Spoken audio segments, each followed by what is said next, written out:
Hi viewers, welcome to our channel. ప్రస్తుతం మనతో పాటు ప్రముఖ పొలిటికల్ అనలిస్ట్ ఇమ్మంది రామారావు గారు ఉన్నారు. వారితో ఒకసారి మాట్లాడదాం. సార్ నమస్కారం. సార్ నమస్తే బాబు. సార్ వైసీపీకి షాక్ తగిలింది సార్. ఉన్నదే 11 మంది రాజ్యసభ ఎంపీలు సార్. వీటిలో ఒక 6-7 మంది రాజీనామా చేసి వైసీపీకి టీడీపీ పార్టీలో జాయిన్ అయిపోతున్నారు, బీజేపీలో జాయిన్ అయిపోతున్నారు అని చెప్పి వార్తలు రావడం చూస్తున్నాం సార్. మరి వార్తల్లో నిజం ఉందంటారా? మరి ఇప్పుడు ఇదే కానీ జరిగితే వైసీపీకి ఇంకా బలం తగ్గిపోతుంది. మరి అప్పుడు జగన్మోహన్ రెడ్డి వీటిని ఏ విధంగా హ్యాండిల్ చేస్తారు, ఏ విధంగా డీల్ చేస్తారు? ఒక విషయం మనం ప్రధానంగా ఆలోచించాలి బాబు. ఇప్పుడు నా మాటలు కొంతమందికి బాధ కలిగిస్తే క్షంతమేయండి. మనం ఎప్పుడు యథార్థాన్ని చెప్తున్నాం, మనం చెప్పుకున్నవన్నీ జరుగుతున్నాయి. అసలు వైఎస్ జగన్మోహన్ రెడ్డి అంటూ ఉంటే కదా పార్టీ. వైఎస్ జగన్మోహన్ రెడ్డి ఉండడు. ఆయన శ్రీకృష్ణ జన్మస్థానంలో తొందరలో వెళ్తాడు. కారణాలు చెప్తా. ఆయనే లేనప్పుడు పార్టీ ఎందుకు? అప్పుడు జనసేనలో పవన్ కళ్యాణ్ చెప్పాడు, నీ పార్టీని పాతాళానికి తొక్కకపోతే నా పేరు పవన్ కళ్యాణే కాదు, నాది జనసేన పార్టీయే కాదని చెప్పాడు. కానీ ఎవరికీ వినిపించకుండా ఇంకొకరు శపథం చేశారు. అదే వైఎస్ షర్మిల. నీ అంతు చూడకపోతే నా పేరు వైఎస్ షర్మిలే కాదని చెప్పేసి ఆవిడ కూడా శపథం చేసింది. జగన్మోహన్ రెడ్డి ఓటమికి ప్రధాన కారణంలో ఒక ముఖ్య కారణం వైఎస్ షర్మిలారెడ్డి. అది మర్చిపోకూడదు. తర్వాత ఎంపీలు ఎమ్మెల్యేలు జంప్ అనే విషయాన్ని మనం ఎప్పుడో చెప్పుకున్నాం, ఇప్పుడు కాదు. ఎందుకంటే జంపు కాకపోతే వాళ్ళు ఏం చేస్తారండి? ఎంపీల కంటే ఏదో ఒక ఆదాయం వస్తుంది, ఏదో ఒక బ్రతుకు తెరువు ఉంటుంది, ఏదో ఒక లాబింగ్లు చేస్తూ వాళ్ళు బతుకుతారు. ఎమ్మెల్యేలు ఏం చేస్తారు? అంటే గెలిచిన ఎమ్మెల్యేలు మాత్రం ఏం చేస్తారు, ఓడిపోయిన వాళ్ళు మాత్రం ఏం చేస్తారు? ఈ గెలిచిన ఎమ్మెల్యేలు ఇక్కడే కాదు, ఎక్కడైనా ఎవరైనా సరే ఎక్కడ రాజకీయ లబ్ధి చేకూరుతుందో అక్కడే ఉంటారండి. అది రాజకీయాల్లో అక్కడ ఉన్నటువంటి విలువలు పోయినాయి పూర్తిగా. అక్కడున్న వాతావరణం ఏంటంటే తాత్కాలికంగా లబ్ధిని పొందడం మాత్రమే వాళ్ళ తాలూకు ఉద్దేశం. అందువలన డెఫినెట్గా ఒక 6 ఎమ్మెల్యేలు 4 ఎంపీలు మొత్తం పోయేందుకు సిద్ధంగా ఉన్నారు. వీళ్ళేంటంటే సాక్షి పేపర్లో వచ్చిందంటే ముందరి కాళ్ళకు బంధం వేయడం. ముందరి కాళ్ళకు అంటే అబ్బాయి లేదండి, మాకు అలాంటి ఉద్దేశం లేదని చెప్తారు. అంతే కదా, దానికోసమే కదా. నువ్వు పోతున్నాడు కదా, అంత అంత పెద్ద పెద్ద మగాడుగా ఏం వస్తాయి కదా. అందువల్ల ముందరికాలకు బంధం వేయడం. కానీ ఎవరు ఆపినప్పుడు కూడా వాళ్ళు టీడీపీలో చేరడం మాత్రం చాలా అవసరం వాళ్ళకి.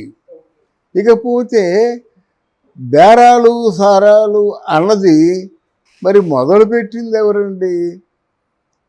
మొదలుపెట్టింది ఎవరైనప్పుడు కూడా విస్తృతంగా దాన్ని బాగా ప్రసారం చేసింది ఎవరంటే జగన్మోహన్ రెడ్డే కదా. 23 మంది ఎమ్మెల్యేలను తీసుకెళ్ళిపోయినప్పుడు నీకు ఈ సంగతి గుర్తుకు రాలేదా? వాళ్ళు ఎంత బాధపడతారో గుర్తుకు రాలేదా? అంటే నీ పార్టీలోకి వచ్చినట్టయితే నీకు ఆనందమును, నీ పార్టీ విడిపోతుంటే బాధ. వీళ్ళు ద్రోహులను, నువ్వు మిత్రువా? ఎవరన్నారు? ఎవరు చెప్పారు? అందువల్ల ఈ ప్రోపగండా కాదు, ఇది నిజం, యథార్థంగా జరిగేది. రేపు పొద్దున్న జగన్ మీద కేసులు కొంచెం స్పీడ్ అందుకున్నాయని చెప్పేసరికి ఒక్కడక్కడ ఉండడండి. అక్కడ ఎవరు ఉండరు అక్కడ. అందువలన ఈ ప్రచారాలకి వాటికి ఏదో పెద్ద మనం విశేషమైనటువంటి స్థానం కల్పించకూడదు. ప్రచారాలు వస్తుంటాయి. ఇదే చెప్తున్నాను, రేపు పొద్దున్న కేసు వేగవంతం అయ్యేసరికి జగన్మోహన్ రెడ్డి జైలుకి వెళ్తే అప్పుడు కాబట్టి జయమ్మ షర్మిల ఉన్నారు. ఇప్పుడు ఎవరు కూడా నీ దారికి రారు. ఆఖరికి భారతమ్మ కూడా జగన్మోహన్ రెడ్డి సపోర్ట్ చేయదు. ఇది రాజకీయం అంతే. నీకు ఏ డబ్బు పిచ్చి అయితే నిన్ను ఇంత పాతాళానికి తొక్కిందో అదే డబ్బు పిచ్చి నిన్ను పూర్తిగా పిచ్చివాణి చేస్తుంది. ఇది తెలుసుకోవాలి. ఓకే సార్, ఇప్పుడు ఈ రాజ్యసభ ఎంపీల విషయంలో చంద్రబాబు నాయుడు గారే బేరసారాలాడుతున్నారు. చంద్రబాబు నాయుడు గారి ఈ వీళ్ళని అందరినీ కూడా మభ్యపెట్టి వాళ్ళ పార్టీలోకి చేర్చుకునే ప్రయత్నం చేస్తున్నారని చెప్పి ఆ విధంగా ప్రచారం చేస్తున్నారు. మరి దానికి మీరేం చెప్తారు సార్? మబ్బి పెట్టడం ఏమిటండి? నోటితో రారా నా పార్టీలోకి వస్తే కలుసుకోరా అని చెప్తాడా? మబ్బి పెట్టంటే అంత తెలివి తక్కువ వాళ్ళందరూ వైసీపీలో ఉన్నారా? మబ్బి పెట్టాలంటే నేను వస్తున్నాను, నాకేమిటి, నేనేం చేయాలి? బేరసారాలు కుదిరితే కదా వస్తారు. అది చంద్రబాబు నాయుడు చేసిన తప్పు ఒకటే కాదు కదా. ఎవరైతే ఇప్పుడు మా కాంగ్రెస్ పార్టీ ఉంది, బీఆర్ఎస్ పార్టీకి టగ్ ఆఫ్ వార్గా వచ్చింది. తర్వాత మరి ఇంతమంది బీఆర్ఎస్ వర్గాలు వచ్చారంటే ఏ బేరసారాలు లేకుండా నీతిగా పరిపాలన సాగించడం కోసమే వస్తారా? ఆలోచించండి. కనుక బేరసారాలు ఎప్పుడో మొదలయ్యాయి. రాజకీయ విలువలు క్షీణించిపోతున్నాయి.